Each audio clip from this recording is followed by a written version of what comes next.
Started in plasma physics and even worked on research with NASA. That is honestly a massive leap to psychiatry and mental health. What really led you to that shift? I don't know that it was a massive shift, right? I guess it's all a matter of perspective. Chatting with people who were much later in life, retired 70s, 80s, and what they regretted and what they really enjoyed, and trying to use that to help navigate my own life. And one of the themes was... But you're pioneering a little bit of a different approach, which is neurostimulation. Can you really talk to us about what that is and why it's revolutionizing the space? It's standing on the shoulders of giants. Default mode network is not a bad network. It's just that it's really good at self-referential, ruminative, reflective thought, which is super important. We're basically putting the driver back in the seat so they can use the shifter. What does the brain actually look like when we're going through this high level of adversity? Yeah, that's a great topic. So let me ask you the blunt question here. What I saw was Magnus Medical's mission here, which is to restore and sustain mental health. So how close are we to that vision actually becoming reality? So in the beginning, it came down to, is it possible to get most people with depression out of depression? Yes, that's unequivocally solved. Could we do a better job of it and keep improving the technology? Absolutely, but that's not going to be the fastest way to getting at what you're asking, right? What is your greatest fear moving forward? Hopelessness. My greatest fear is that... Started in plasma physics and even worked on research with NASA. That is honestly a massive leap to psychiatry and mental health. What really led you to that shift? I don't know that it was a massive shift, right? It's like, Okay. I guess it's all a matter of perspective. Yeah.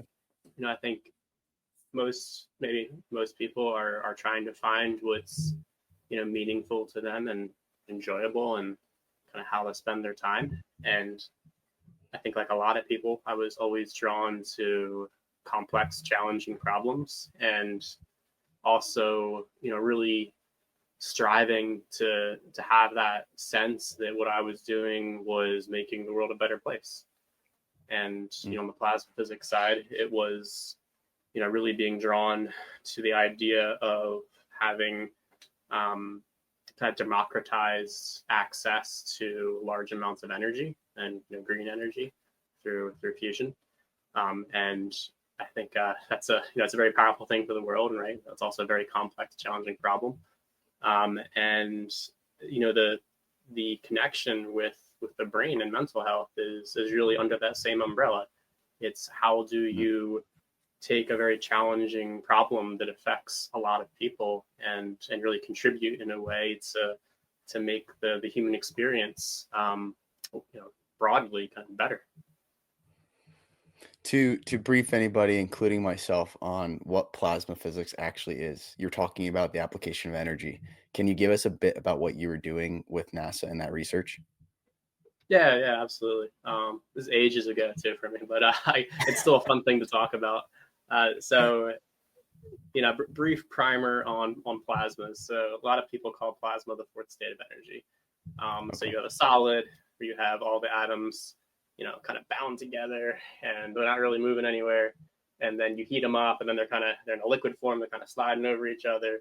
And then you heat it up more, it becomes a gas. They're far apart. They're moving around, but they're still hitting on the sides of the wall of think of a balloon, expanding the balloon. Now, in all of those three states, all of the electrons are orbiting around the nucleus, right? The nucleus, you have your protons and your neutrons. And if you keep heating that matter up, what's going to start happening is the electrons get so much energy, they start falling, or really being pulled off of the atoms itself. So then instead of having a neutral balance of negative charge and positive charge in an atom, you have an imbalance of charge. So you have fewer electrons, fewer negative charges. So the positive charge dominates. That's called an ion. So now you have a state where the matter consists of a lot of free electrons moving around. So plasmas can conduct electricity because they have those free electrons. And then instead of neutral atoms floating around in a gas, you have ions. And ions have a positive charge, so they can repel each other So you have these different properties then of a plasma, right? And so some of the cool things that plasmas do are, one, they glow, right? So whenever electrons kind of they're in this high energy state, because you have so much energy in that plasma, and then they fall back down, they release light. And the type of light and the wavelength is it's a function of the type of gas and the type of matter that you're dealing with. So that's plasma. It turns out that plasmas make up most of the visible universe. So if you look out in a telescope or just look up at the night sky, you're seeing a bunch of stars. Stars are made up of plasmas. So there's a lot of cool stuff you can do with plasmas. Some of the here and now stuff is, you can make light bulbs out of them. You can make plasma screen TVs, right? Or, using visualizations. One of the things that they are used a lot in is in different computer chip manufacturing processes. Because they can conduct electricity, you can also move specific ions through them. So you can actually, in a very controlled manner, make like little tiny metal parts, right? So that's a process called plasma or deposition, or thin film deposition. A lot of different names for it.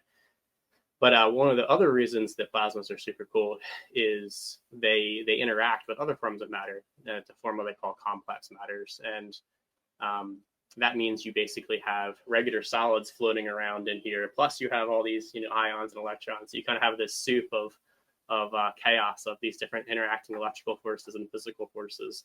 And that complex plasma is again, something that we see whenever we look up in the night sky and we look at the stars. It's also something that people had to learn about a lot when we want to make really high quality computer chips. You have to understand how the material interacts. It's again, kind of a down on earth thing.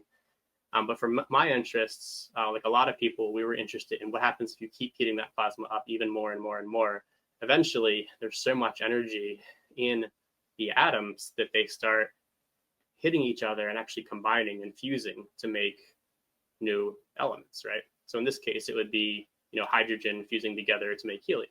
You got two protons coming together to make a new type, a new element from a simpler element. When you do that, you release huge amounts of energy. And that's really awesome because that's a very clean, environmentally friendly process of creating lots of energy to fuel a hungry world for electricity.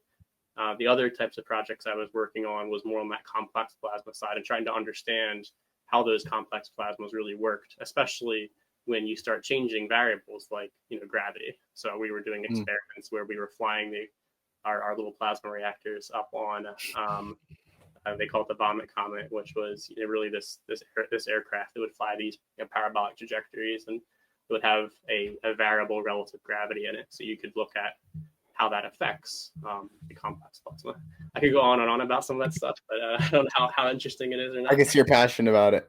No, it's super interesting, especially when we're in a space where energy itself is a limiting resource, and especially in the United States with the amount of grids that are currently being overworked, and in different areas of the United States where energy bills keeps getting higher and higher and higher. I can imagine working with NASA, they're looking to make some sort of a process that is highly more efficient.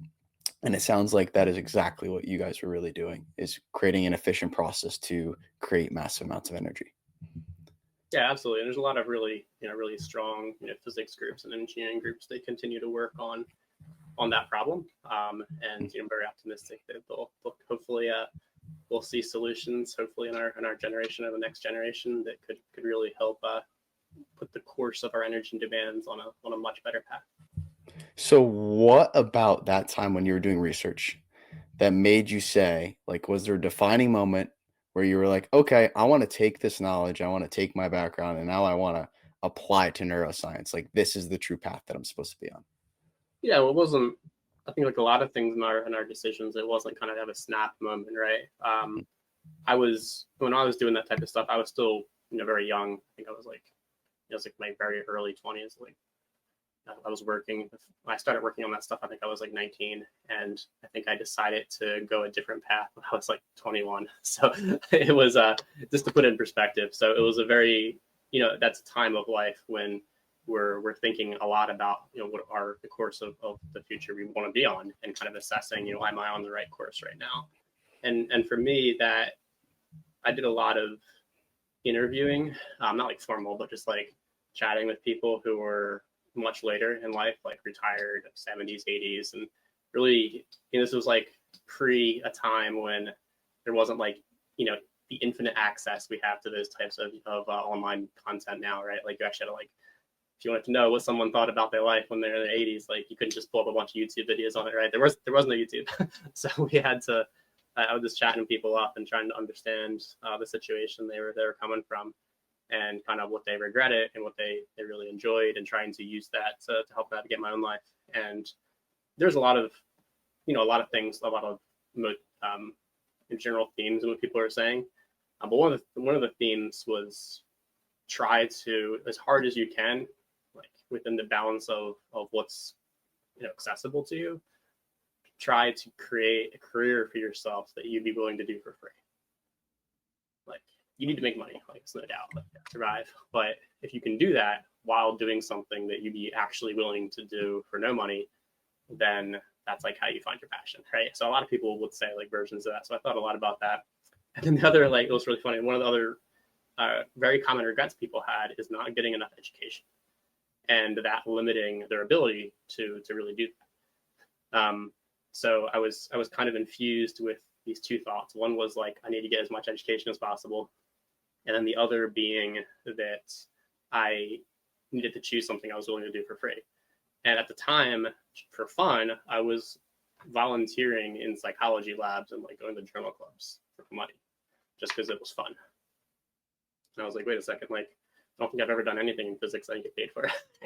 and that was just cool. It's really fun stuff. But maybe I should consider this thing that I'm already doing for free and on my own time as something that I actually do my career in. And so that then the question becomes like, well, why was I doing that for fun? And the reason is because I still can't think of anything more provocative than understanding really what it means to be a human. And, whenever I ask that question, I think it's really my consciousness. It's like my sense of who I am in the universe, that ongoing, continuous stream of thinking of me relative to the rest of the world, and that being kind of my understanding of consciousness. And one of the things I noticed with that, like I just observed, was that some people seem to have a lot of trouble making decisions or changing behaviors to be kind of in line with their sense of who they were, right? And there's a bunch of different ways of thinking about that. Like a really easy way to think about it is something like a drug addiction, where it's one of the things that I did a bunch of research on, and I've done a lot of clinical work with. And it's so striking when you get a chance to like really interview people that are struggling with severe addiction for a long time. They often talk about this experience of having a behavior that's radically different from their value system and their sense of who they are, right? Like, and that's striking, right? It's this person has a sense of who they are, they have a sense of their value system, and then they're sitting there watching themselves engage in behaviors that make them often hate themselves. And it's like, why is that? Like, why? How do we have this idea of free will and consciousness, but at the same time have these situations happening when people are behaving and watching themselves behave in ways that are radically different from who they feel they are? And that was really the thought process that I'm still very attached to. This idea that we define our sense of being human by our ability to make free choices, to make choices about what we're going to have for dinner, to make choices about what we're going to study or watch on TV or become as a career. And yet we have that idea that that's what it means to be human, but then we have people suffering in this like an incredibly personal way where they're somehow limited from that experience. And we see that a lot in mental illnesses, where people are not themselves. They're not able to make the decisions or engage in the behaviors that they feel are true to who they really are. So, if you can work on that and you can understand that, you can give people back this, I think, like one of the biggest gifts you could ever give anyone, which is the ability to make choices make choices that are in line with their value system. I really think that's like the biggest thing you could ever give somebody. I absolutely love that. Every bit of it.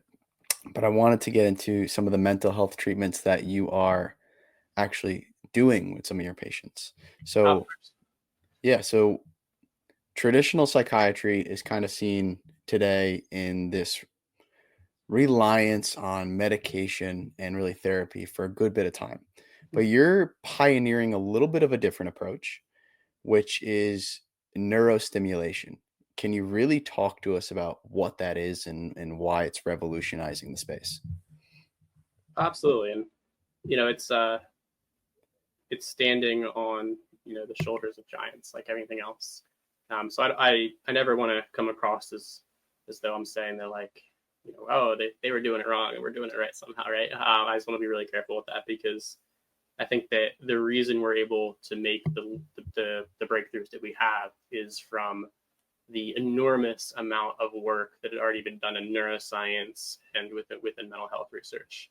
And it really comes down to really some pretty simplistic thoughts and ideas, which is our thoughts and our behaviors come from our brain. Like that's like the first one. And it's such a silly thing to say, but kind of everything we do and everything we develop is really engineered based off of an understanding of the brain. And for a long time, I'd say for most of human recorded history, it seems as though most people have not had that, or not fully subscribed to that. There's always been this thought that somehow somebody is, doing something based on some other level of external control or kind of supernatural control. And I won't go into all the aspects of it. I think it's probably pretty clear. But for anything to, I think, to be developed within the mental health space, you really have to start by saying everything that someone thinks and everything that someone does is because of their brain, right? And then we start from there. And then if we then say, well, if we then define the general problem in mental health, kind of going back to the way I was thinking about it, which is there is a disconnect between somebody's behavior and their sense of who they are. And that can be seen as depression. Someone feels really low mood, really low energy, but they also consciously know that when they weren't depressed, they operated very differently. They thought, their thoughts occurred faster. They thought more complex thoughts. Their sense of suffering didn't seem to matter as much compared to their kind of sense of being more connected with the people around them. And so they know that they're in a different state. It's almost like being asleep versus being awake. When you're awake, there's going to be a time when you're going to be asleep, but that doesn't mean that you are the asleep person.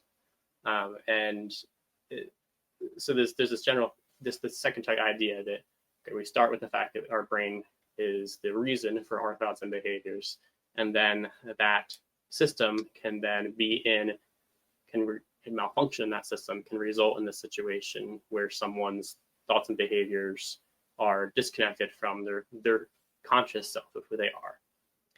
So if that's happening, then we know that it's because of something that's happening within the brain, right?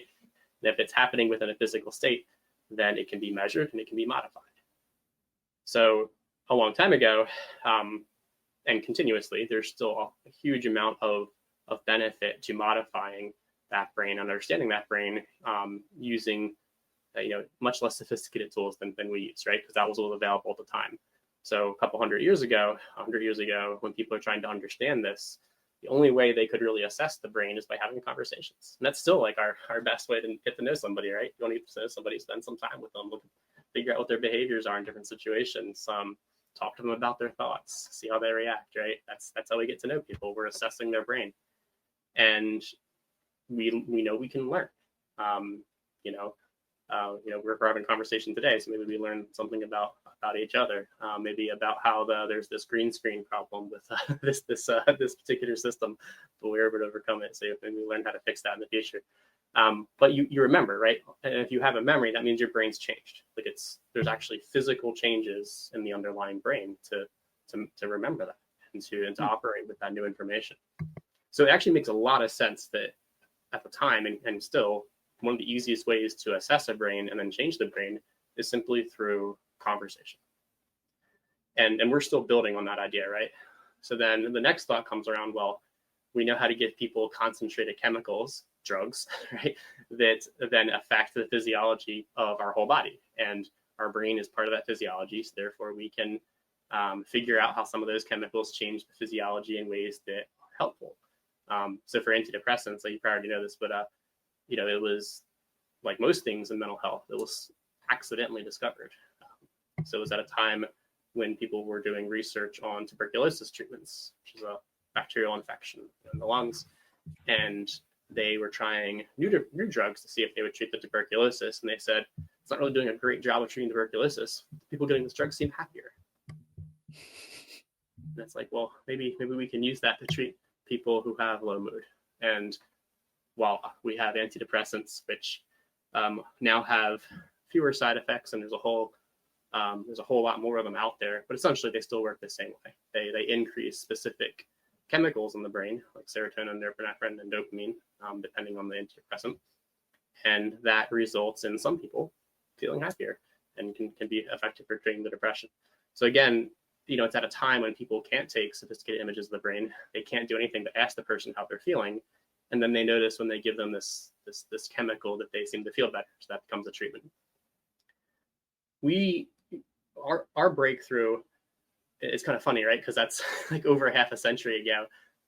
But it really wasn't until really recently when we were able to actually have a conversation with the brain in a different way. And that's assessing the brain through advanced neuroimaging. And before then, again, people could only rely on having these conversations to understand how somebody's doing. And then over the last few decades, the technology required to map out the physical brain as well as the connections and networks within a brain became possible to do in a scalable way.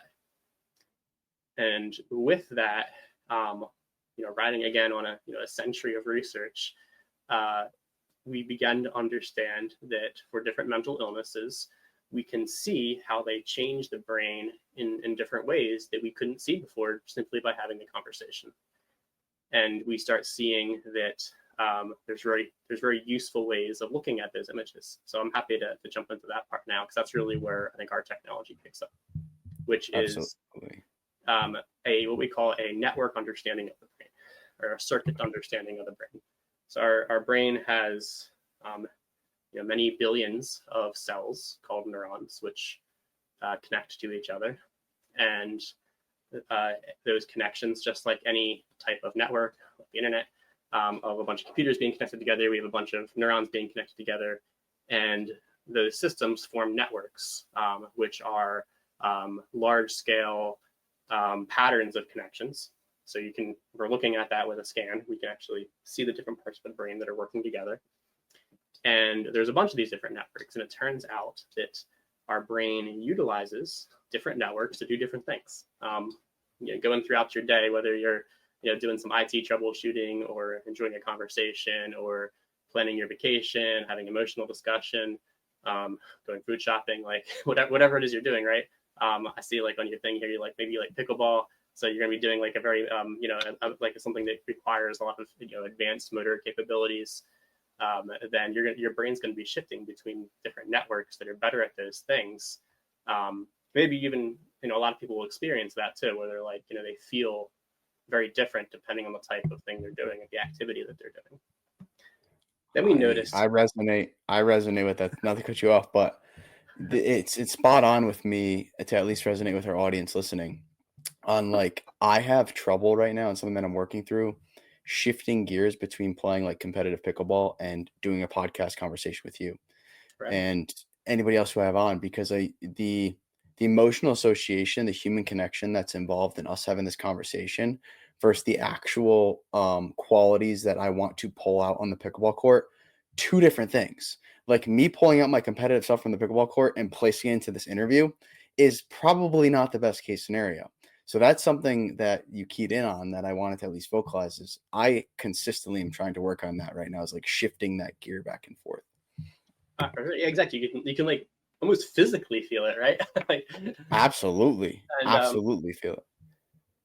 I know, and a lot of us have that. And it's one of those things that, once you know about it, you start thinking about it, you become even more mindful of it. And it can also be like being in a state of listening to music versus playing music. Yeah. Eating dinner. Like there's so many examples of these. Anyway, so there's a lot of these networks, and the largest ones have names, and the names are kind of indicative of the things that scientists have been kind of observing that these things seem to be used for. So, for example, there is a salience network, and salience is kind of being aware of these external stimuli, right? There is a default mode network, which is very important for depression, where if you just put somebody kind of in a situation where there's nothing going on, almost like they're bored, then their mind goes into this like internal self-referential state because they aren't attending to anything outside in the world. They're not engaged in any particular task. So it's kind of like this default mode, as they started calling it, network. But that network is very self-referential, right? And when people have depression, they actually kind of get stuck in this network. You're talking about the kind of feeling stuck in your pickleball playing network, right?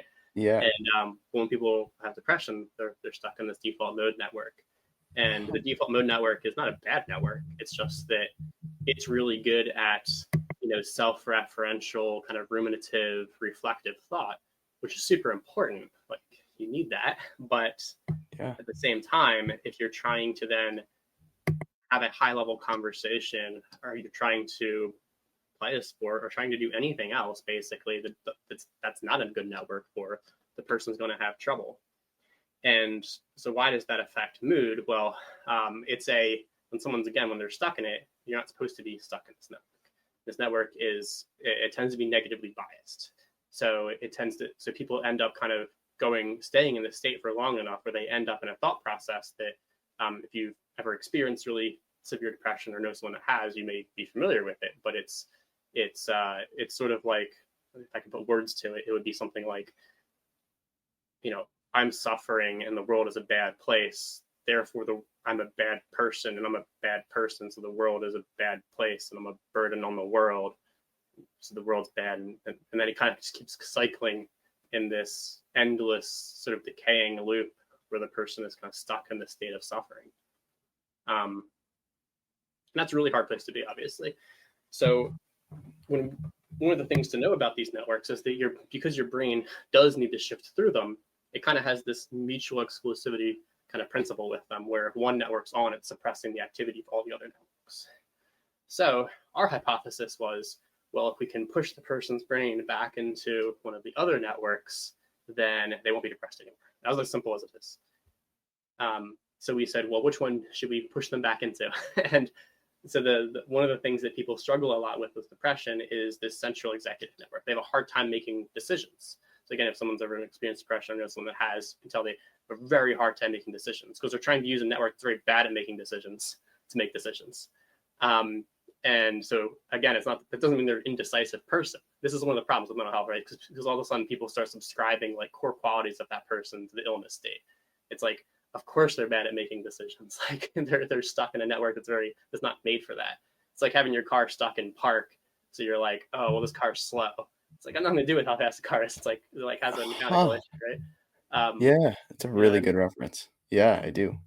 So then, so we said, okay, well, a lot of the stuff people struggle with is kind of these activities that are related to the central executive network. So what we did is we said, well, we can figure out a node. So networks have nodes, kind of like the big servers in the network, right? And they're kind of the hotspots of these connections.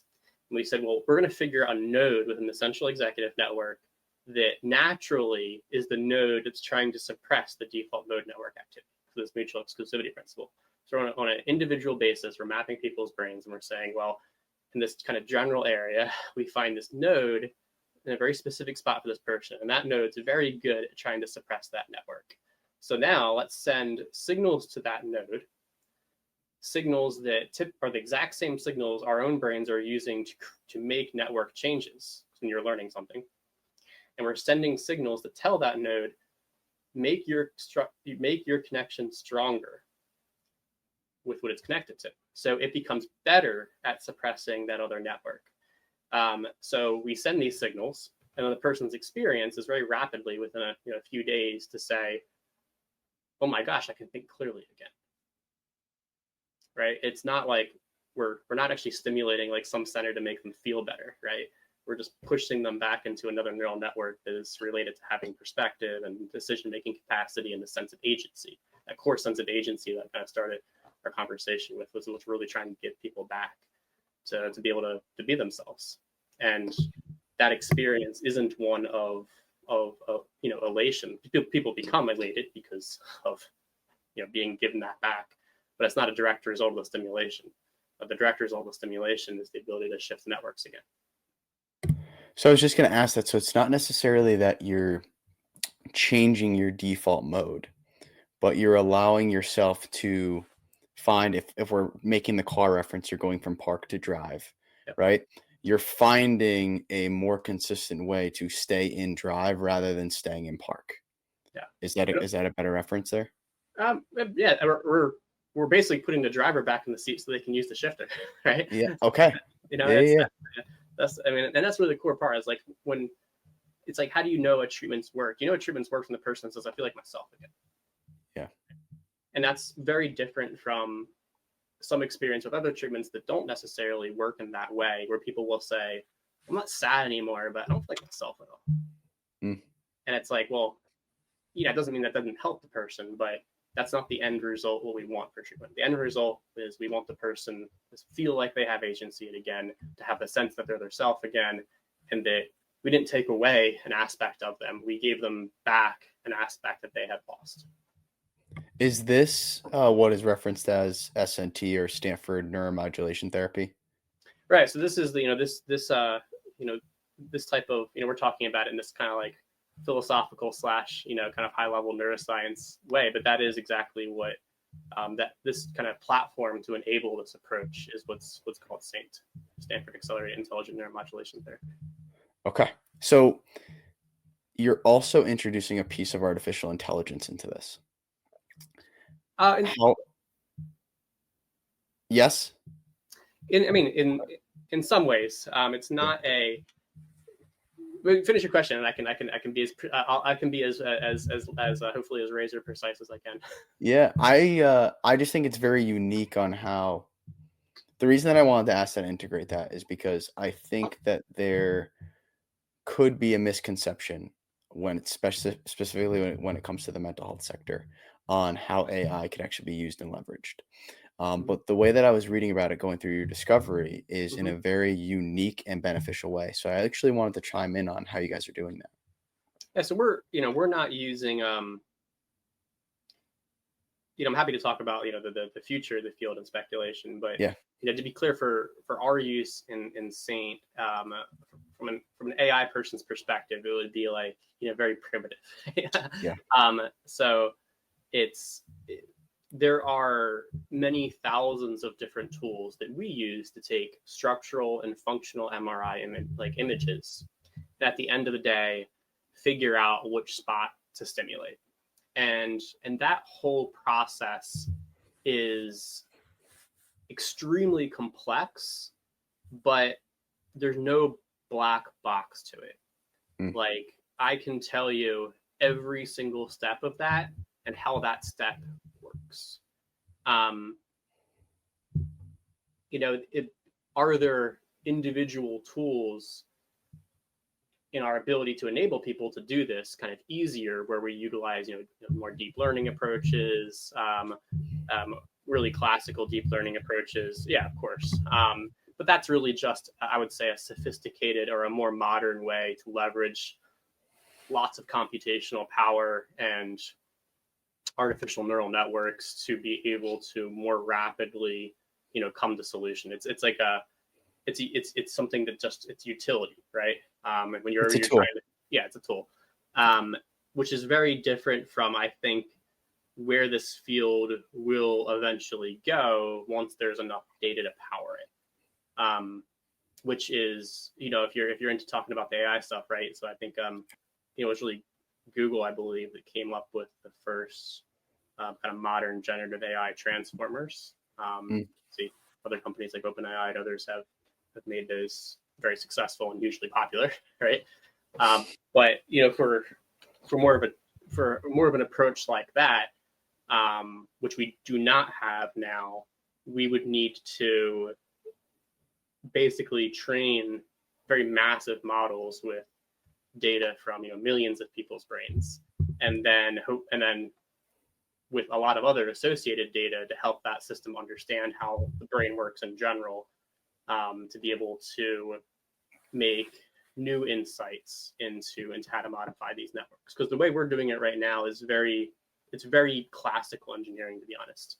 It's very, we start with an understanding of basics of how a brain works. We start with an understanding of what the neural networks are doing and how they're related, and then make like very crisp, kind of defined decisions about exactly how we're going to modify them. It's much more like non-invasive neurosurgery, right?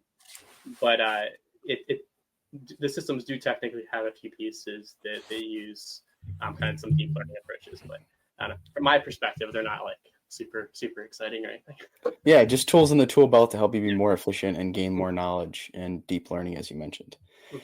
So you helped launch the Saint Center at Stanford. And the reason that I want to emphasize that is for anybody listening, I really want to give them a good picture of what this therapy actually looks like. What are they going through? So if I was a patient coming to you that did have clinical depression, as we mentioned, and we talked about a little bit, and they are coming to you as a prime candidate for this therapy, what does that process actually look like for them? What does that treatment process look like? Yeah, absolutely right. So Stanford was where the Saint treatment was born, right, in the Stanford Brain Stimulation Lab, which is run by my close colleague, Dr. Nolan Williams, and starting in that lab, but now available at clinics and hospitals at numerous places across the country. I think people will have a pretty similar kind of patient experience, right?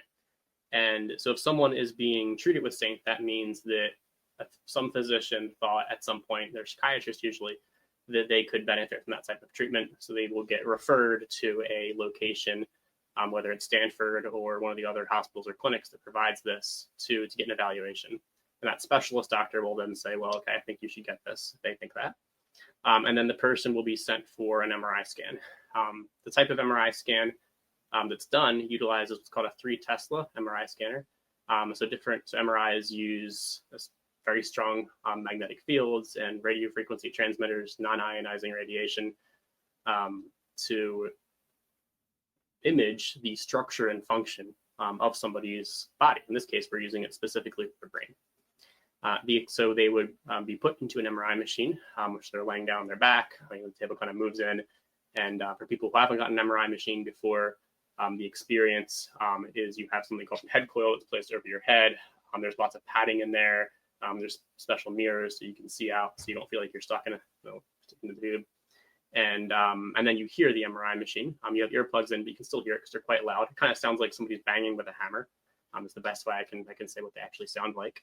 And the person who's getting the MRI scan doesn't have to do anything special.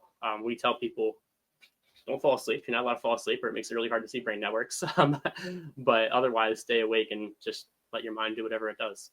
And that occurs, depending on the MRI scanner, for about 45 minutes. And the reason it takes so long is that our neural networks shift around naturally and change kind of naturally on a kind of slower cadence. It's kind of like if your job was to watch a heart beat really slowly, right? So our brain it's like kind of moving these networks very slowly, like kind of like a very gradual moving ocean, right? And you need to watch it for long enough to be able to say, I know exactly how all those waves are connecting together, and make a really precise map. So one of the things people always ask me is they say, well, can't I just spend less time on the scanner? I'm like, you can, but then it's more of me guessing compared to if you stay in there long enough or not guessing at all. We know exactly where to go. So So that's their experience.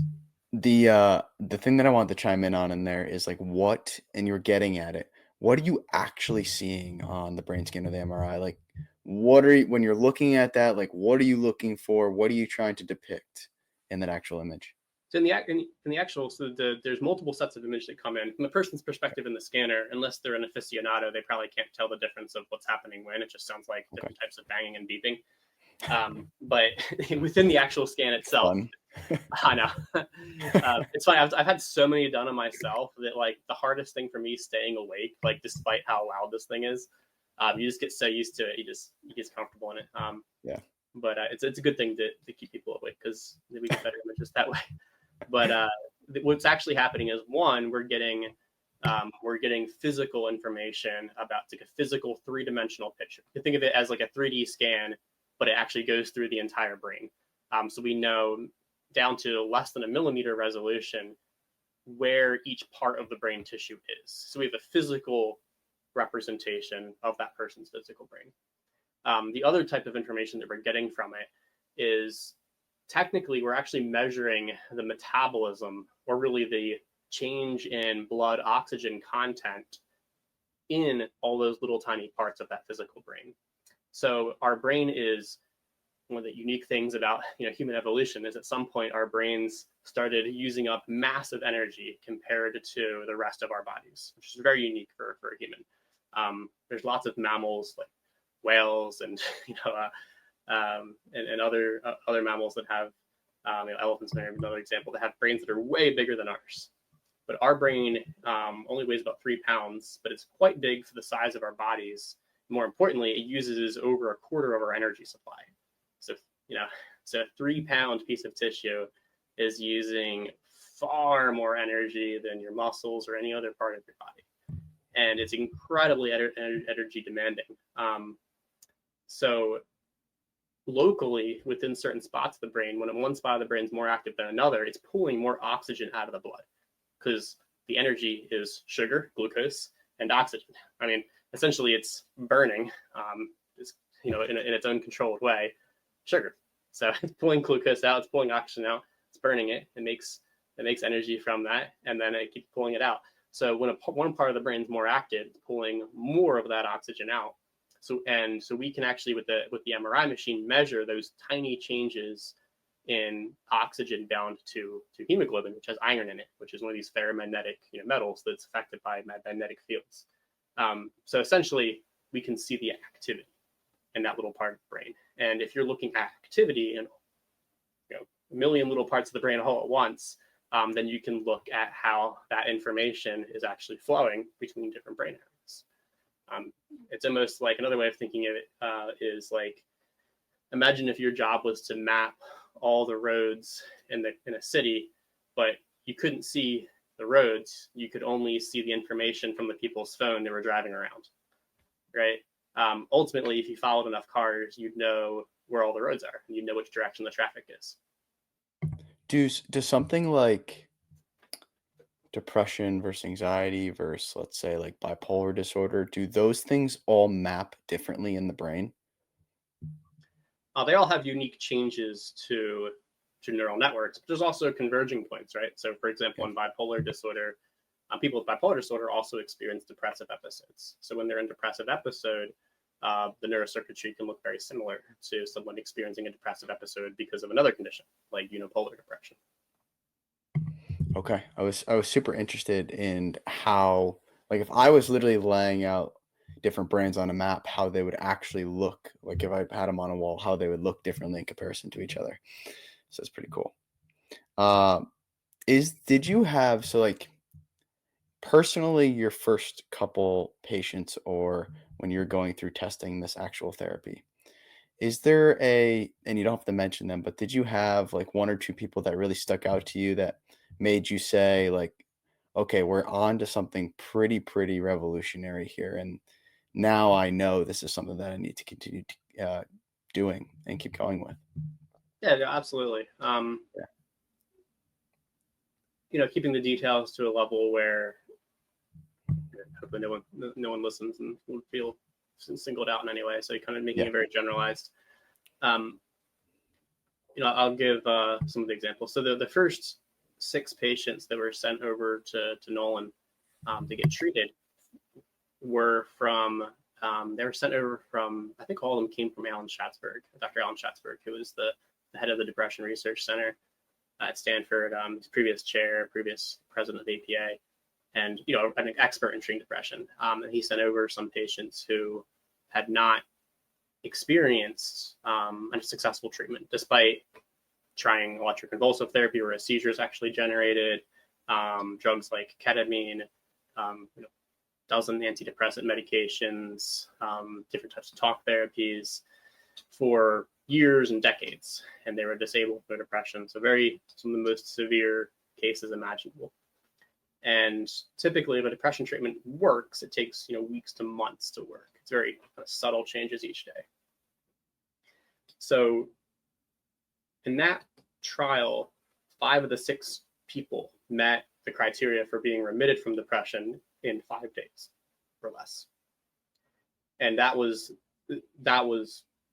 something I never thought I would see in my career, right? Because at that point, I don't think anyone knew whether there was a way of non-invasively, like not damaging the brain, actually augmenting it in this case, but non-invasively making a change that significant and that radical in that short period of time. We just didn't know that was possible. So that was striking.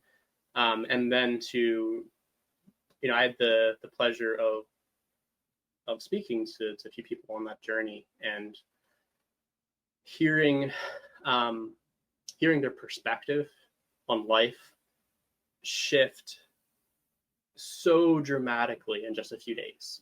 Like when people are in that state initially, they feel that they're a burden on everyone around them. They feel that their existence is not warranted, right? People have a lot of thoughts of wanting to end their life, suicide, and because they're suffering so much. That's the only thing that they can often think about is really the degree of their suffering. And then after treatment, or after not even the treatment's finished, but after they start experiencing this shift, the things they talk about are radically different. All of a sudden, in addition to them seeing them brighter, speak faster, they all of a sudden start speaking about the external world. They're saying like, oh, I'm really looking forward to this family event. I'm really appreciating that the flowers are in bloom. And there's so many examples of this, but whatever is relevant in that person's life, it's external. So there's this huge shift in experience and internal suffering shifting to external awareness of the world. And I found that, incredibly striking. And, seeing people be able to take joy again in the basic experiences they have day to day, instead of having an existence defined by internal suffering, is just incredible. To see somebody go through that and to have that kind of weight lifted from them. So that was, we did that clinical trial, and we did another one with 21 people, and we had, again, they're very severe, and we saw people get better really rapidly, and we did a randomized controlled trial. But for me, it was really after the randomized controlled trial where we realized that this is something that has a potential to have a profound impact on millions of people, and how do we figure out how to bring it to those millions of people? So I was trained, as a translational scientist. So I did my PhD training in neuroscience, and then did my medical training and did medical residency or a psychiatry residency over at Stanford. And so, but as a translational scientist, you're not trained actually. You're trained how to move things through the research labs from an idea to a clinical trial. But you're not trained on how to take something from a clinical trial result to actually bring it to patients. And this is like one of the hardest things, I think, in our field, right? Is after you figure out that you have something that's very powerful, how do you actually bring it to people? And that's what I've been working on for the last 4.5 years. So have you, and I didn't know if I saw this in the research, but I don't have it in my notes here. Have you worked at all with individuals who are neurodivergent or have an intellectual disability at all, and see how this has also benefited them? Have you worked with a population like that? I have not personally, Okay. but the physicians who are now the people who are providing these treatments have. Okay. Because I would be super interested also in that case on how it has impacted them as well. Absolutely. And, I hear secondhand information, right, from the physicians who are treating them. They tell me very, amazing stories of what people are going through. But it's not something that I can speak as eloquently to, just because I'm not the one that's interacting with them. But to your point, right, it's the individuality within the human brain is extraordinary, right? I mean, that's why we have to map out people's brains to figure out, like, even just how to treat one illness, which is unipolar depression. But the future of this is really, how do you continue to push the limits of that personalization to give people very precise changes in their brain that could help them with things that they're struggling with. So even within neurodivergence, right, it's infinitely complex, right, between individuals. And no two individuals are the same. So rarely do two people want the same thing even. I think that's one of the real challenges with the one-size-fits-all approach to dealing with, one of the most complex things in the world, being the human brain. Absolutely. Is there, I guess I wanted to we can get a little bit into future talk because we brought it up. Is there some sort of pairing between not only the conversational side, but also this like physical training element that a patient may go through? Whether it is brain training exercise, whether it is something outside of there, like what would be almost these like key strategic pillars that we would be adding in order to actually build that personal profile for a unique individual? Tell me a bit more what you're thinking of, so I can provide the best answer. Yeah. So what I'm thinking about right now is, we talked a little bit about the same therapy that they're going through. A heavy pillar of it is, after the MRI scan, is this conversational element behind it. Beyond there, if we're thinking into the future, how are we actually building on top of that conversational pillar in order to then make each person's, I'll say, program very, very unique to them specifically? Oh, yes, yeah. So basically, how do we continue to make this more individualized and personalized? Yes, exactly. Absolutely. I mean, there's so many different ways, right? I mean, some of the more boring ways, right, are really a lot of the stuff that anyone struggles with, I think, in bringing out new mental health treatments, which is, trying to get people just access to it through health insurance and figuring out how they're going to take time off from work and things like that. I know it sounds a silly answer. It's not. Maybe it wasn't originally what you were thinking, but to me, as like a kind of shifting back to my more psychiatrist side, that's the kind of stuff I actually think most about right now, because and I'll come back. I promise to come back to the more fun part to talk about, but I can't help but always make sure to bring up kind of one of the most important parts, which is, I could, to be very facetious, like, we could stumble upon a magic wand tomorrow that could do anything to the human brain someone wanted and treat any mental illness, and without a very carefully built company and business plan and logistics and market access, it would be useless. Because that's the system we live in.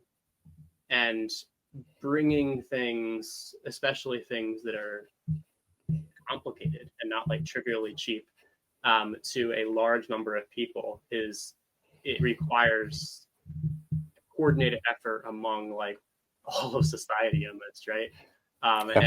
And that level of personalization before we're at that kind of universal access ends up being the most important. Is, how do I just get a person that clearly needs a particular treatment that we already have in front of me access to that treatment? So I'll probably be soapbox on that a few more times, just because it's such an important thing. But I also want to get to your question is, okay, well, assuming everyone does already have access, we figured that part out. What are the ways we could personalize this more? So I'll start with kind of the big picture ones. One is there when we're sending signals to somebody's brain. Right now we're using electromagnets, the transcranial magnetic stimulators. And with those, you can change how fast they're stimulating, the specific patterns they're stimulating. We are using the same patterning based on really an average, right? So one of the things I mentioned earlier is we're sending these patterns into the brain that are really ones we chose based on a neuroscience understanding of what the brain uses to make changes to neural circuits. But everyone's brain's a little bit different, right? So those patterns should, and there's good evidence out there, really great neuroscientists that individualizing those patterns could also be very helpful in making the process more efficient, as one could do. So taking into account the baseline precision and the rhythms of somebody's brain and what patterns it's using to create memories, and making the treatment specifically for that person use those exact same ones instead of using kind of an average, which we're using now. Right now, within our FDA clearance, we target a specific area of the brain, the left dorsolateral prefrontal cortex, and specifically, these nodes we find within it. But ultimately, to be able to treat things beyond major depressive disorder, or be more specific about the symptoms that we do treat, so maybe we want to focus more on the anxiety aspect, we need to figure out a tiny different network node. A network node that has different properties. So the target selection process could be customized to the individual. One of the things that can also change somebody's kind of receptivity, their brain's receptivity to making these modifications faster or making them last longer, is having different medications also in their brain at the same time, kind of setting the tone, kind of making it easier for the brain to make those changes. So it's another way of personalizing it. And then right now, we're only sending pulses that tell brain regions to connect together stronger. But sometimes you want to make those connections weaker. I think a great example of that would be obsessive compulsive disorder, which is a very challenging thing to treat, and something that's really defined by people having thoughts, intrusive thoughts that they don't feel they're in control of, coming into their consciousness, and they're very they're thoughts that are mildly annoying, sometimes induce extreme amounts of suffering, and a lot of people then develop specific behaviors they do called compulsions that enable them to then suppress the thoughts. So then and the classic example would be, they have this thought that their house is going to burn down. That's a very bad thought, and they can't think of anything else because that thought's intrusive and it's pushing itself to their consciousness. They can't get their job done because they can't stop thinking about that. And the only way to stop thinking about that is that they have to then, drive 10 miles home or something and check every door lock specifically in a specific order, a specific number of times, and then maybe they're okay for a little bit before they have to do it again. So it's incredibly, one of those things that's really, really challenging for the person to live with.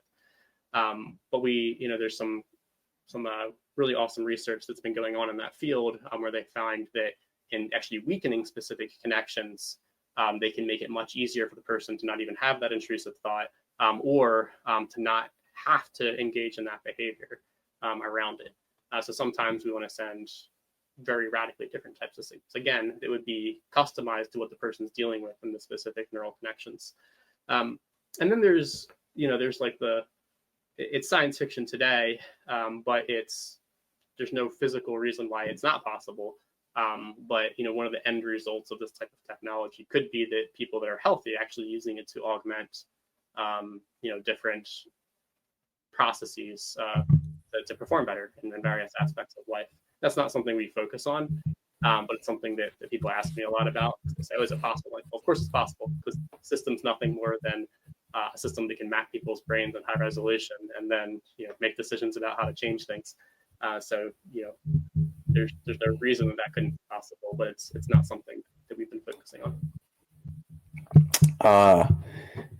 The customizability of that, it's really, like you just said, sounds pretty endless. Absolutely. The performance element that you just talked about, to kind of resonate with that, is like so to try and increase my level of focus and attention currently, I do a lot of like brain training exercises and drills. So there's a neuroscientist that I sat down with and kind of gone through that. But I could see how that practice gets enhanced by, I don't know, very rapid rate, let's say 100x, by being able to actually place those patterns or connect certain parts of your brain to interact at a higher rate than me just doing it and clicking through shit on my phone. Yeah. And there's You know? I mean, there's other folks that have worked on this. There was a company in the San Francisco called Halo Neuroscience. You might have come across them in your research, and they had a product that it had a very small effect size, but a statistically significant one that for people that were trying to train for different, more complex sports, that it increased the rate that they learned those. I think they also did research in people learning musical instruments or trying to perfect certain really high level like motor processes, basically anything that requires like precision and speed, and so to accelerate that learning process. And like again, like it didn't have the way the device worked, it didn't have a massive effect, but it had a very consistent, significant effect. So for people that rely on having like every last edge, it was quite important for them. So getting into that a little bit, this kind of performance piece. And I don't know how much you fully have worked with it, but I figured I'd pick your brain on it while we talk about failure and performance on this podcast. For sure.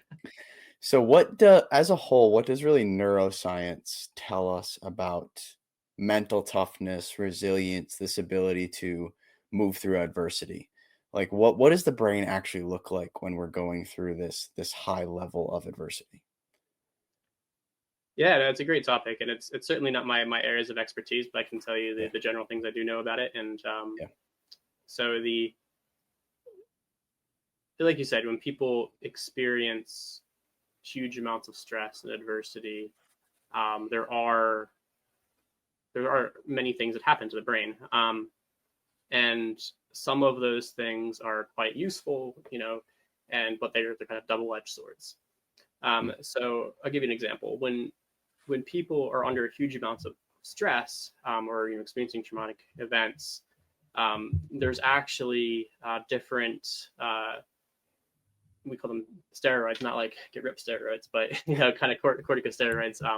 Ultimately, steroids are just signaling molecules that are based off of cholesterol, right? So that's that for people that don't know what that really means is you take cholesterol, you modify it, and all of a sudden it becomes a signaling molecule, and it can go throughout the brain and the body and make a bunch of changes. Anabolic steroids like testosterone and stuff make muscle big, plus other things. For stress, people's body release a bunch of what they call corticosteroids.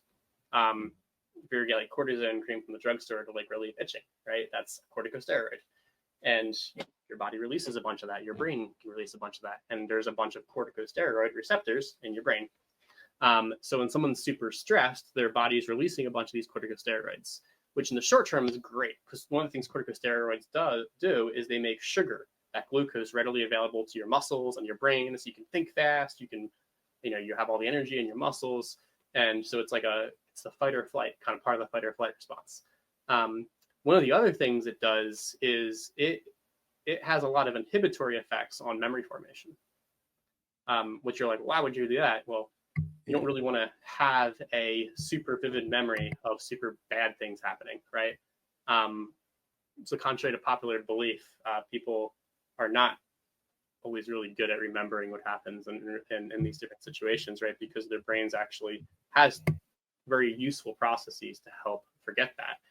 And, most like failure of that process sometimes leads to development of things like PTSD, where the person's like haunted by those experiences. And there's a lot more complexity to that, but just as an example. But imagine now if that person's always stressed, that sort of response never turns off, and they always have a bunch of these corticosteroids.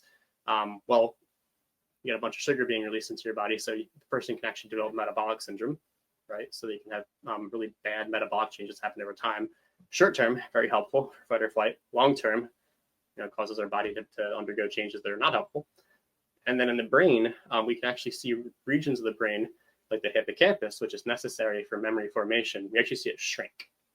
And so you see this in people with depression, for example, or anyone really who's been experienced huge amounts of stress for a long period of time.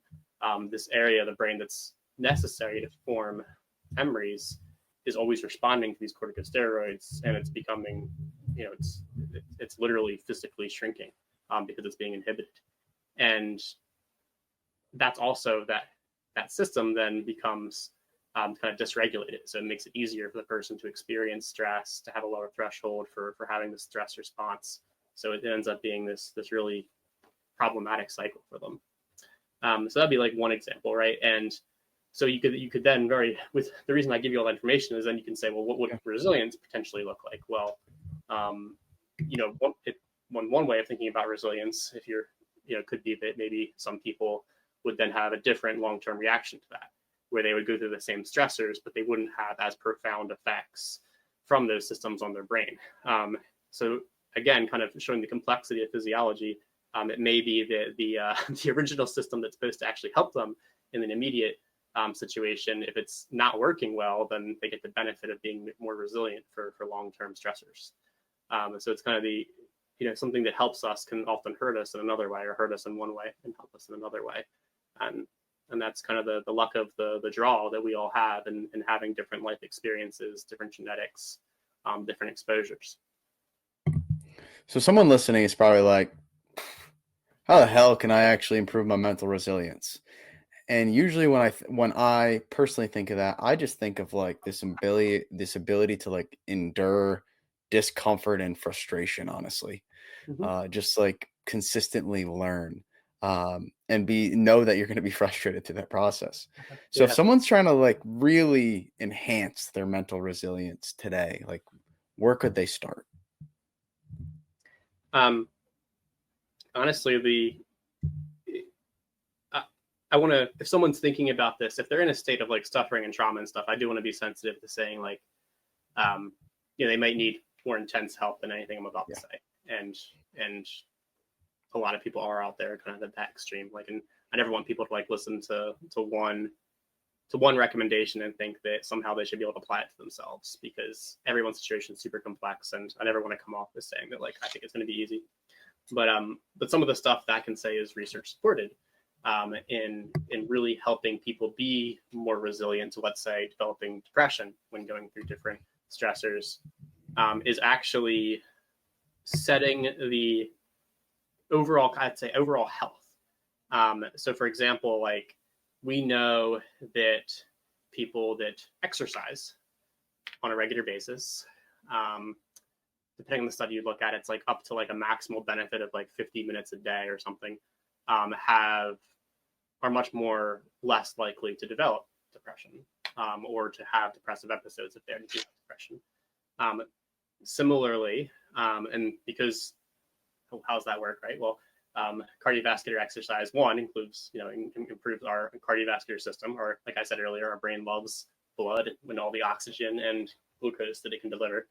But also, when you exercise, there's a lot of really amazing research on neural growth factors being released in large amounts.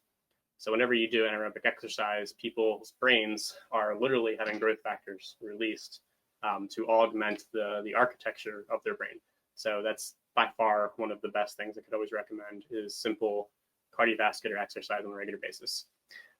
Related to that, basically anything that improves cardiovascular health typically improves mental resilience. So there are specific diets as well that are very research supported. Nothing fancy about them, but one is the Mediterranean diet, which has a lot of really great research behind it in having neuroprotective effects. People, developing things like Alzheimer's later, people having better cardiovascular health, but also more resilience to depression. And then another diet that was actually an engineered diet to deal with hypertension called the DASH diet, DASH.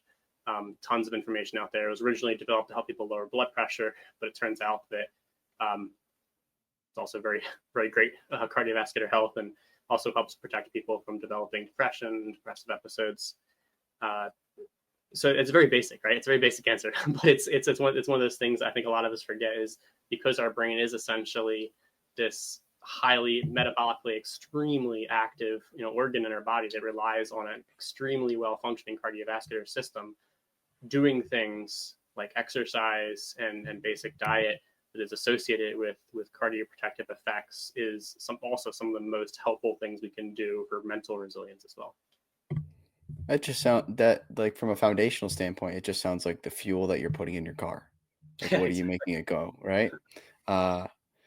So I wanted to transition into really Magnus Medical because you kind of moved on from your career from going from, Saints at Stanford to then saying, you know what, I'm going to go do my own thing in psychiatry. What made you actually move to want to start your own thing, which was Magnus Medical? It's very easy. It was the only way to bring the treatment to as many people as possible. Okay. I mean, yeah, we have an incredibly effective treatment, and the only way to get through all of the making a product that meets all the regulatory requirements and can be supported and shipped and has market access so that people can actually get access to it. The only way to do that is by starting a company. There's no way to do that through just the university, right? It's not affiliated to the university; they're just not set up to do that.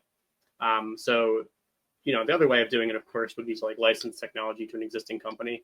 But early in the process, there was a lot of diligence work that was done on trying to find a company to actually do that, and none were considered highly likely to have success, just because no one's ever done something like this before. There's no direct analog of, if you develop a new drug, you can go to a drug company and say, hey, take my new drug and do something cool with it, right? Exactly. Yeah. If you have something that's like an iterative improvement on something, it's actually very amazing, because then there's a ready built system to do something with that. But in mental health in general has the fewest, outside of the medications that exist, right? And outside of the existing things like the existing transcranial magnetic stimulation, which unfortunately has not been very widely adapted even since its 2008 clearance. There is no ready built infrastructure to bring something that's technologically advanced to that population. There's hurdles at every step, and so we knew that we needed to create a company to figure out how to do that and then actually execute on it. And hopefully we then create this ongoing infrastructure for other companies in the future to come in and bring their own inventions and innovations to this field that historically has been extremely difficult to do so. To give our listeners a little bit of understanding, when did you actually end up starting Magnus Medical on the timeline? So Magnus was started in 2020. Okay. And Magnus has the exclusive license from Stanford for the Saint technology and the Saint name. Awesome. And the company itself's goals were, I think I mentioned already, was to make it very easy to do a very complex thing that is Saint, to make it very easy for folks to do without requiring advanced neuroimagers or advanced people or neuroscientists who have studied this for decades, and to be able to very rapidly train folks. But then with that, we also needed to have something that went through and got FDA cleared. We were very lucky in that after we started the company, we applied for FDA breakthrough designation because the treatment had clinical evidence already that was much faster and potentially much more effective than anything else out there, as well as being safe. The FDA granted that. And then in 2022, we actually got FDA clearance, although we didn't have a product to sell at that point. The reason for that is because we were still doing a huge amount of work on really trying to make this as push button as possible. And then we did a huge amount of software development so that we made it so that the system as it is now, we come in, we teach the facilities the specific sequences on the MRI machine and how to do the MRIs. We set up systems so that MRI information can then be moved into a cloud environment. It's very processing intensive. So each I can imagine. I can imagine the amount of data that you guys are moving. Each target that we developed, it takes I think right now it takes 8 hours of processing on a machine that has 92 Intel cores. Yeah. So it's running at full steam, right? And it has I think most of those systems have near a terabyte of RAM as well. So it's very processing intensive to build the maps, because we do it we don't.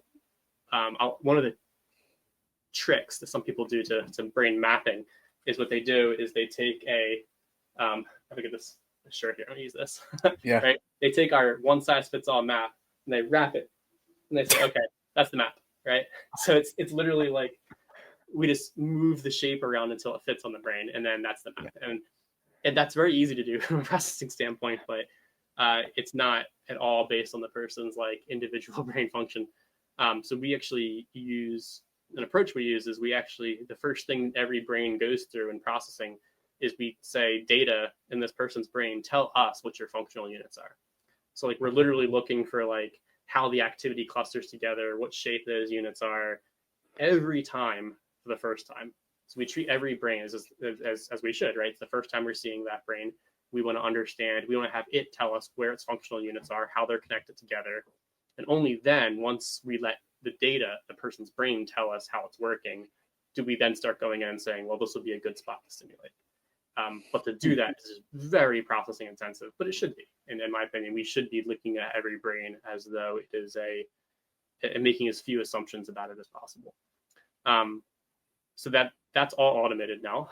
So that processing then occurs in one of our, we call them case analysts. They're people that have a specialty application that we built. There's no application out there that existed before, so we came up with how you build one. And how do they look at all the quality control to make sure that that was good data that went into it, to make sure the mapping process happened appropriately, to make sure that we have a lot of confidence in saying that's the part we should stimulate. Yeah. And then that information is then sent to the device itself. And the device itself also has our software on there. And it's a guided workflow with a lot of it actually developed by a game designer, because they're really good at thinking about how people interact with software. And walking the person through each step to make sure that it's very easy, very intuitive based on the visualizations and the 3D renderings of how to do each step, and making sure it's as easy as possible for them to know that they're putting the stimulators in the right spot, to setting everything up, to mapping the person's brain excitability, all those steps that used to be really quite challenging, kind of making it this really easy guided workflow to be able to get the treatment. So we have. So is that all done? Is that a software that? It's all software. Yeah. Okay. So the devices themselves are, luckily, that one of the things that really helped us is the fact that there already are commoditized devices for doing the neurostimulation. Like we didn't have to build a new electromagnet. We had to choose the right electromagnet, which is the right size and the right shape for the specific intervention. But we didn't have to build one, which is huge. And like we didn't have to invent the 3D camera, right? We use these infrared stereo 3D cameras that are, again, you can buy them for medical use, and other medical companies use them to do surgeries, for example, so they can know exactly where their instruments are at relative to the person using 3D cameras.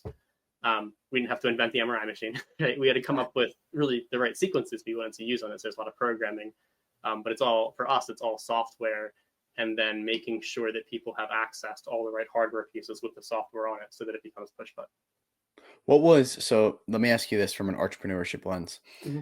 What were those biggest obstacles when you first started Magnus Medical that you had to really think through or weren't even aware of that were going to be challenges that you needed to overcome? So some of them I knew would be challenging. Some I learned along the way. So okay, I'll start with surprises. Is that I had never thought about starting a company in my entire life, right? Okay. I did this just only because like we needed to do it to bring the treatment to people, right? It was like solving a problem. And so I came into it like very naive, but my thought was originally that if you have something that clearly works way better than anything else, is like safer and faster, it's like I don't even know of another example of something that's like this much better than it's like the technology that existed before it, that it would be very easy having all that data and having that incredible clinical effect, that it would be straightforward to convince folks to fund it, right, as a business. And meaning like an iteration of something else rather than like a brand new idea. Well, in this case, it was, it's like it was because we were so radically different. It's a completely different business model, completely different technology, and in a space where most companies have failed, right? So it's not like you can pull up a neuromodulation company and say that was a radical success. I mean, there's a graveyard of neuromodulation companies. And so we're a very different neuromodulation company. but that difference is not necessarily, it is a good thing. But if you put yourself in an investor standpoint, you want to try to be a good financial, steward of your LPs, right? And you want to make sure that you're investing in things that have a high probability of success. And then you have something that comes along, which is like a technology that very few people understand, doing things that no one's ever done before. Like I was saying, we're the first use of neuroimaging in mental health, and we're also the first use of functional connectivity resting state imaging, which has been typically only used in research environments. I'm going to bring that to the whole country in a scalable way, figure out how to get reimbursement for it in an area that typically has a very hard time in getting reimbursement, that is mental health, and then have that based on the neuromodulation technology, which, previously has only resulted in like company failures. It's like, who would invest in that, right? Like it's a very hard thing to invest in. So it really took meeting investors who were,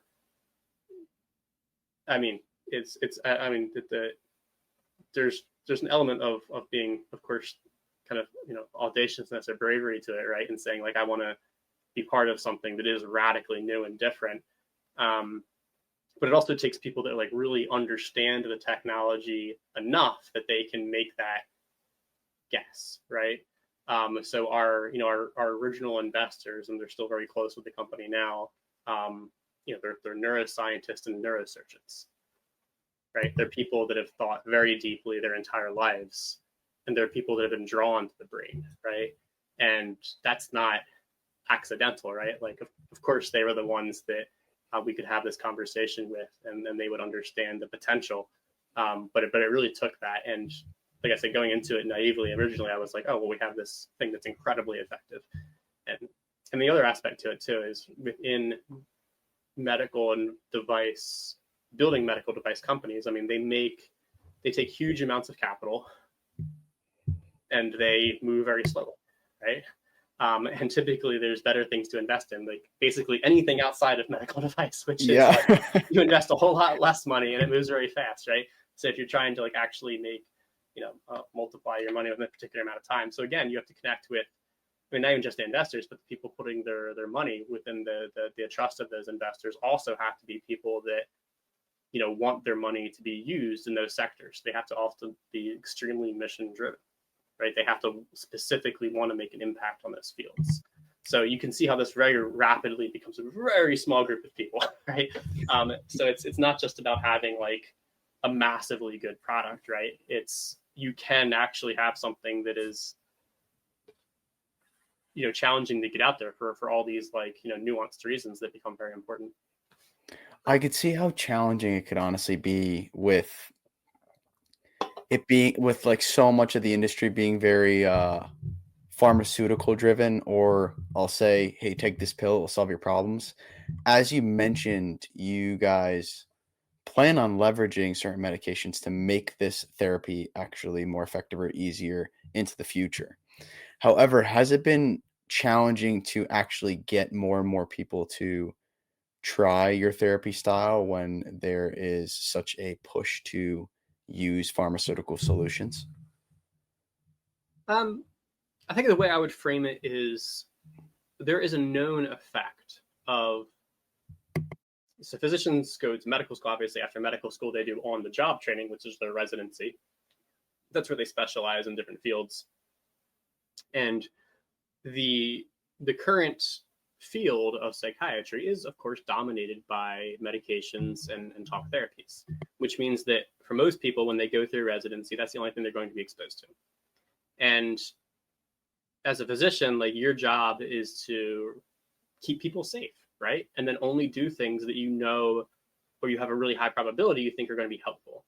And if you've never been exposed to or even learned the neurobiology necessary to understand and advance the new treatment, it's very understandable that people are, one, even going to know it exists, or two, like be willing to, to provide that, right? It's a massive shift in understanding of the brain, approach to the field, and exposure, right? So there's, no matter how good the treatment is, there is a lag time. It can be, years or decades between when something comes into the field.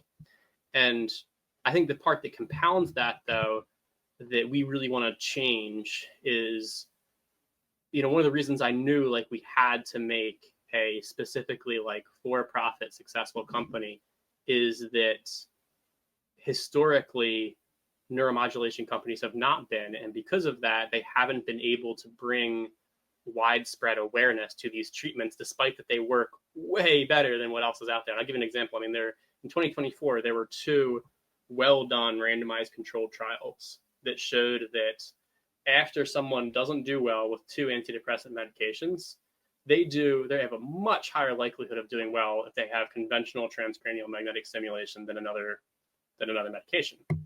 Wow. However, less than 1% of people that meet that criteria in the US get transcranial magnetic stimulation. Wow. Something that's been FDA cleared since 2008. So let me ask you the blunt question here. Why is that? Why the lack of education? Are people knowing about it? Well, it's, I think awareness comes from marketing, of course, right? Yeah. And if you want to have successful marketing campaigns, like a lot of the large pharmaceutical companies, you have to have extraordinary budgets for it. And most of the neuromodulation companies, from a financial standpoint, they're extremely small and they don't have the budgets to do that. So in again, kind of one of the things I think people ask about sometimes, they say like, why was this a for-profit company?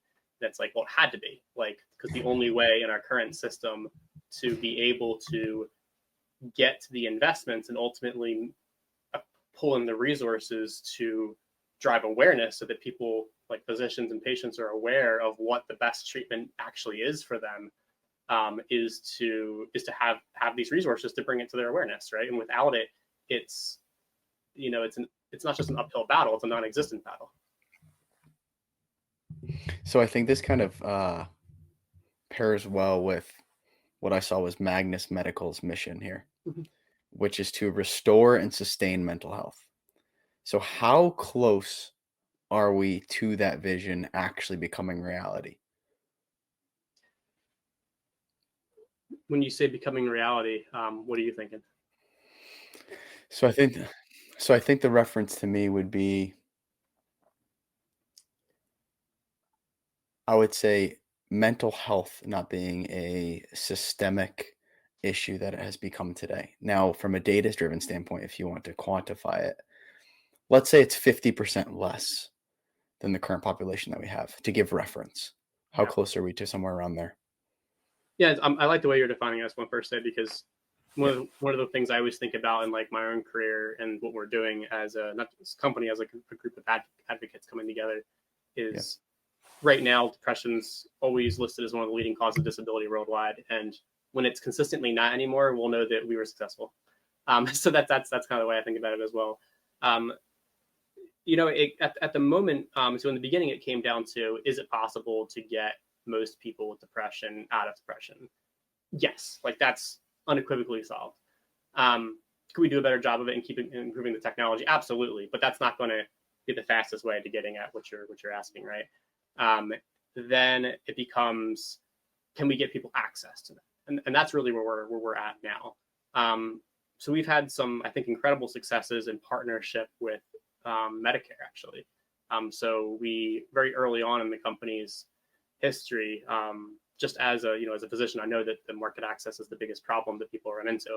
Less than 50% of psychiatrists take any insurance because of the state of our system, and that basically limits any type of mental health care to very few people. So we knew this was going to be a huge issue. So we actually applied for these different innovation funding programs from Medicare. There's 2 of them, and we became the first mental health treatment to ever get awarded either of them, and we got both.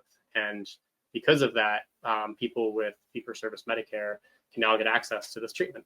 And that is, I really applaud Medicare for having those programs, because of that, you have people that never would have expected to ever live a life without depression currently living a life without symptoms of depression, right? Because those programs exist.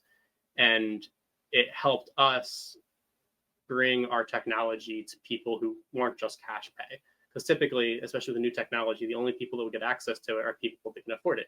And they need help too, obviously, they need treatment, but just very few people have the financial resources to be able to pay for medical treatments that cost, anything more than a trivial amount of money. And so hugely excited about the access to those programs and the people that are getting access to the treatment now. But that needs to be expanded, right? So what we spend a lot of our time doing is thinking about how can we, in a very fiscally responsible way, and when I say fiscally responsible, I don't mean just like our books, but our for the payers, right? For health insurance company, they can't just pay out an unlimited amount of money and remain stable, right? Our government just can't pay out an unlimited amount of money and remain stable. It's like, how do we make sure in a responsible way that as many people can get access to this as possible, not just now, but for the enduring future, so that we can have that kind of overall level of disability from depression come down. There's other aspects too of making the treatment better to keep people better for depression. It's a lifelong thing. People have other things come up in their life that pushes them back into depressive episodes. We also have a lot of research that actually submitted a paper for publication on how do you track people and then rapidly intervene so you can keep them in remission indefinitely. So it really comes down now to increasing awareness and increasing access to the treatment, and then I am very confident that we will see those numbers come down. I love that, by the way. I had to put that comment in there. I can't wait to talk off air too, more in depth. I wanted to get into a little bit of some misconceptions that may be around mental health as a whole. Certainly a lot, right? Yeah, certainly a lot. So if there was one that you could erase, one myth about mental health, what would it be?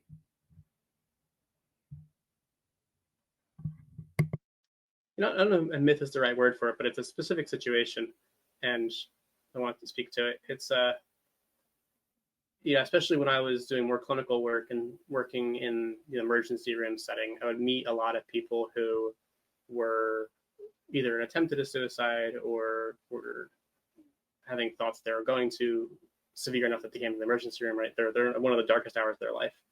And almost every single person I met in those situations felt that they had no option. They felt stuck. And for very understandable reasons, right?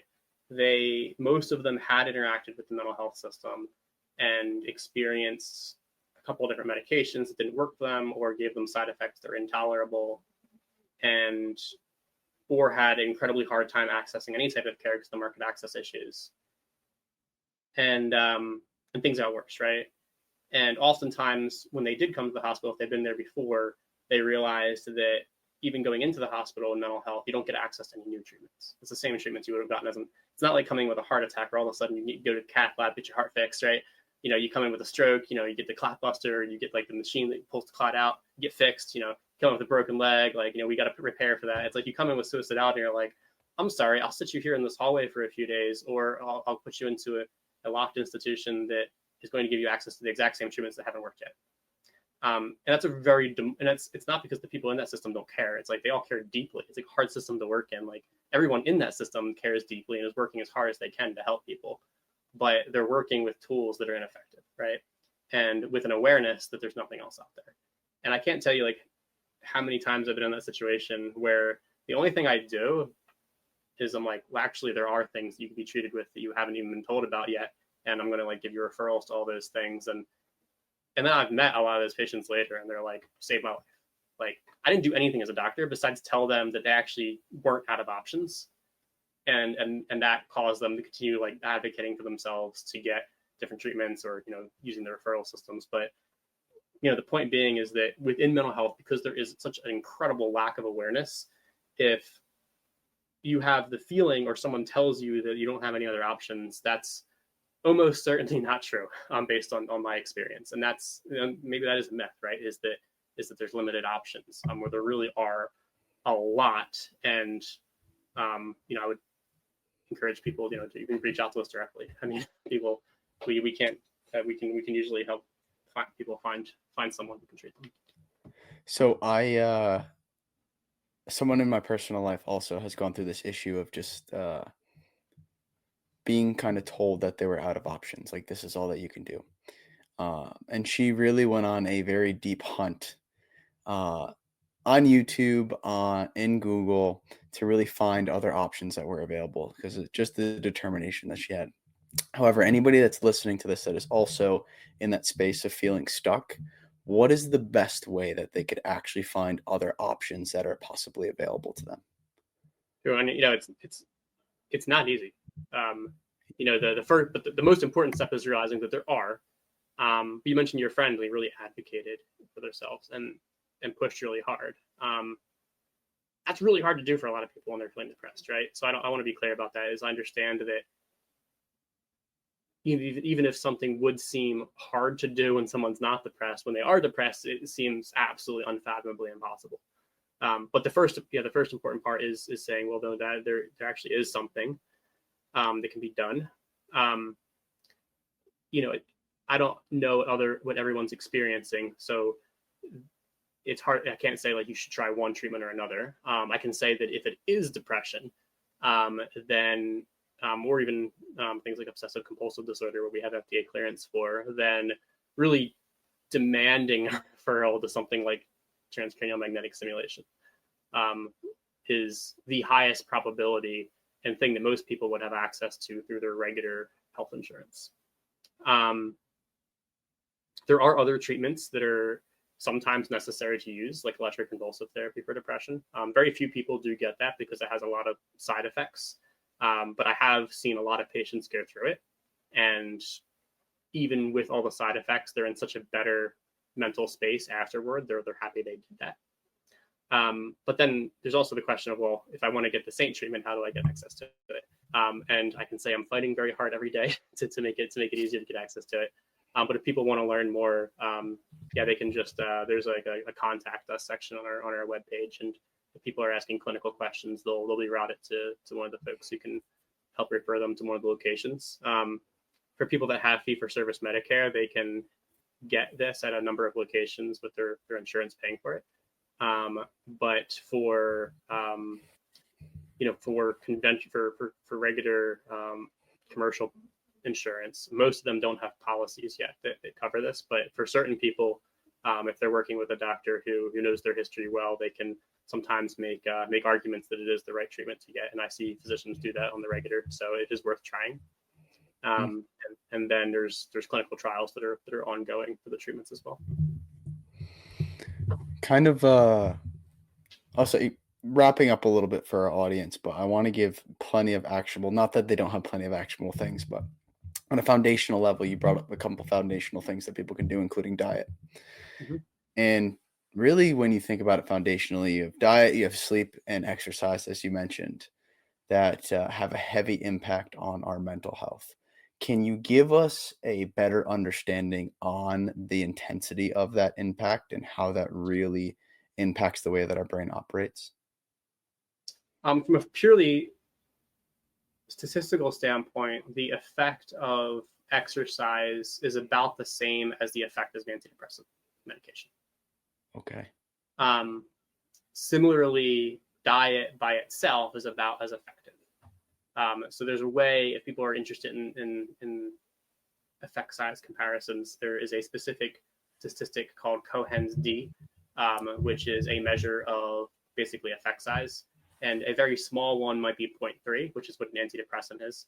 But it's also meaningful. And that's very similar. That same 0.3 is for a good exercise regimen as well. But some people get affected more. Some people will do exercise and have a huge effect. Some people will have a milder effect. So it's on average this meaningful effect. And then similar for diet.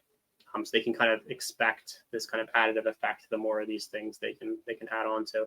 Being said, like when you're depressed, like doing a regular exercise regimen and doing like a really like regimented like good diet is super challenging, right? So a lot of these things are much easier once someone has already been treated. So and doing in very slow steps. Talk therapy is actually really amazing. It's actually really effective in helping people prevent relapse, but it's very hard to access for a lot of people.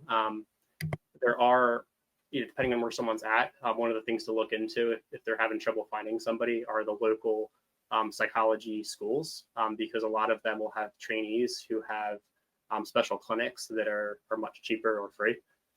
It's one of the things I always recommend people looking into is looking for what universities in the area are training clinical psychologists, and and calling them up and saying, hey, do you have a clinic?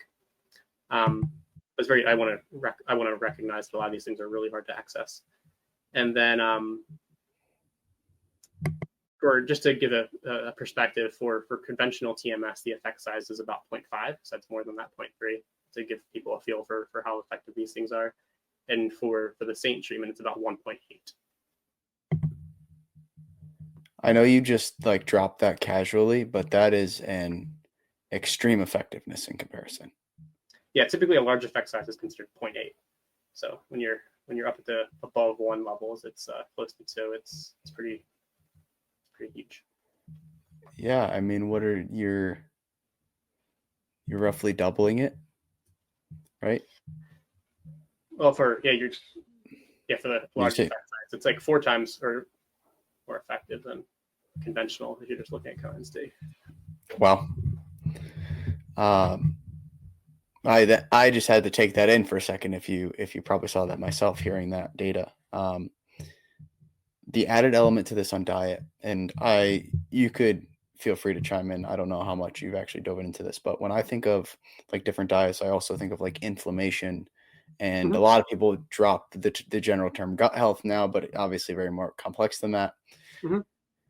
How much does that diet, the uniqueness of your diet to your actual body and understanding what inflammation actually is, plays also a role in the way that your brain operates as a whole? Because a Mediterranean diet may not be for everybody, right? It certainly may not be. But I don't have enough of a knowledge base to be able to comment on the specifics of that. I look at it, the viewpoint I look at it from is like very like, I read these studies and then I make recommendations to my patients, right? So it's like I know the effect size, I know how to get resources for the different diets, but I don't have enough training in that area or experience in that area to be able to say, how do you know if someone's going to like experience a better result from one or another? It's just outside of my expertise. How about inflammation as a whole?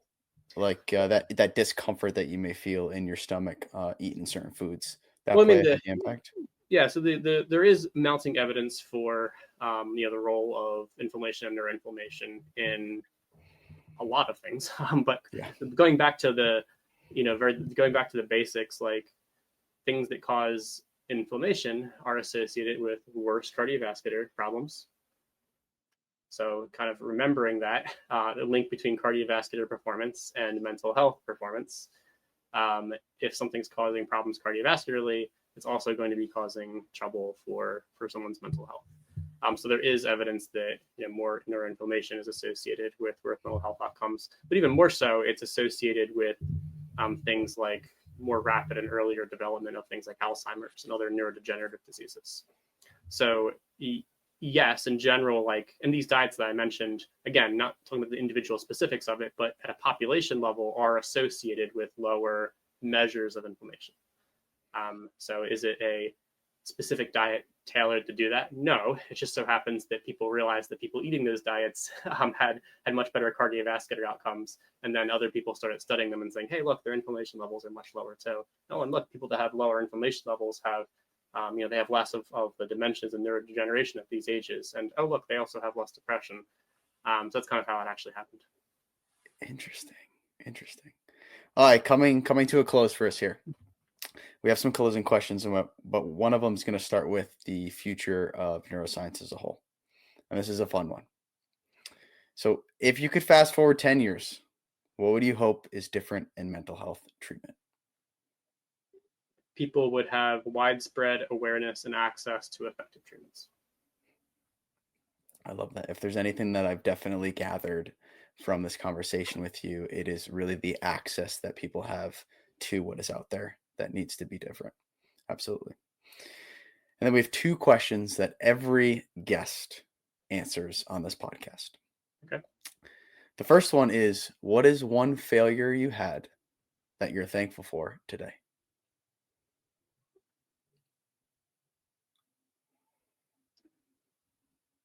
I would say that one of the, I want to make sure this is, it's just really can be considered as a failure, is that we early in I have two really good ones. I'm trying to choose between them. All right, I'm going to go. I'm going to go with one. You can tell us both of them. You're more than welcome. I'll tell you both. Okay, I'll tell you both. So one of them was like on the market access side, and that. So have you heard the term parity or parity laws within mental health coverage? I have not.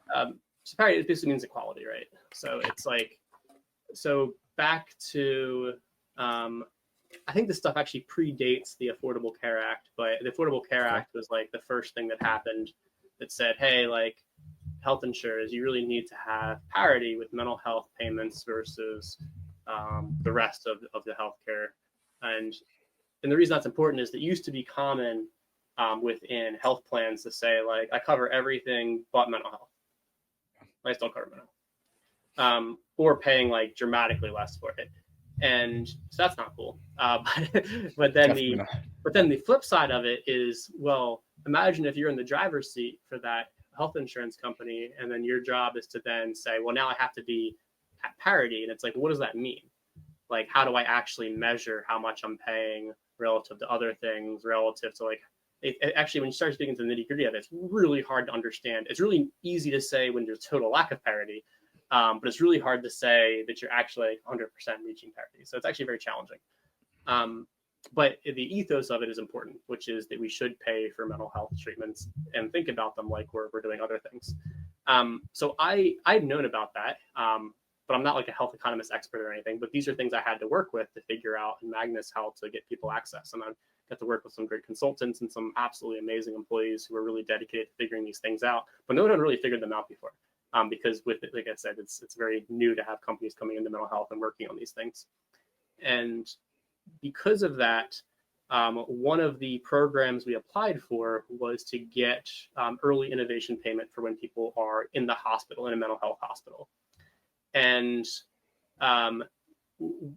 we got it. We were very excited, but then we found out that if that were a payment for anything but mental health, it would apply to basically all the Medicare patients in like every hospital that have fee-for-service Medicare. But it turned out it applied to extremely few mental health systems, even though they had Medicare payments, because there was a issue within just how all these things are structured, where innovation payments don't apply to most inpatient Medicare patients for mental health. It's like a systematic lack of access to that program that's very specific just for mental health. And so typically you would say, well, this is a big problem with parity, which it is. But one of the things I learned was, one, that it existed, and extremely helpful, because to me that was like, yes, you've been researching parity problems, but you have no idea how deep they go and how much work is required to really do this. That really like had me double down on trying to understand these systems even more. But then the other part about it was, I didn't realize until that moment that parity laws only apply to private payers. They don't apply to government payers. So it's a government law, but it's a government law that only applies to private payers. So even though it would seem like something that actually violated these laws, it doesn't. And again, like, to me, that's like very embarrassing to say, because I was thinking about these things. Like, I felt like I was an advocate and felt like I was thinking really deeply about people's issues. But it's one of those things where it's like, it's just so outside of what I expected that I wasn't even looking for it. And it was like one of those like reminders that don't assume anything. Like, even like you would think that in 2022 or 2023, I think we got awarded that Medicare's system would be set up to have like equal systems for mental health and non-mental health. But they're, again, people working there are incredibly passionate, amazing people, but they have no ability to change that in their system, right? And most people probably didn't even know that existed, because we were the first people to try to utilize it for mental health. And so it's not like anyone being nefarious or anything like that. It was just like, we made an assumption, and that assumption was wrong. Wow. Our final closing question. What is your greatest fear moving forward?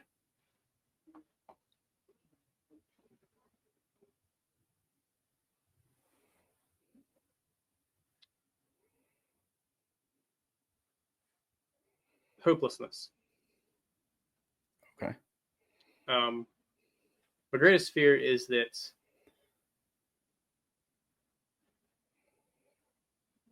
the dominant emotion in mental health will continue to be assumed hopelessness. And to make the changes that we need to make, the assumption needs to be that there are very effective ways of improving people's mental health state. We just don't have access to them. But the typical thing we experience is assumed hopelessness, that there is simply a impossibility. There simply is nothing. And it's the expectation that there will be nothing. But to make changes, right, we need a lot of people demanding that they get access to what will improve their life. So none of this will move forward if people assume hopelessness. Well, Dr. Brendan Bentzley, thank you so much for being on the podcast today, and just sharing so much knowledge, as well as anybody listening knowing that they are not stuck. And I think that's the biggest takeaway, is that there are options out there for every individual to be able to actually get through those failures, those struggles, anything that is really challenging them at this current point in life. If someone is looking at you and saying you have no other options, there's definitely other options out there for you. So thank you so much for being on the podcast today. I really hope that you had a good time and enjoyed it. And we could probably have a whole series of conversations with the knowledge that you have. Thank you so much for having this important conversation, getting out there to people.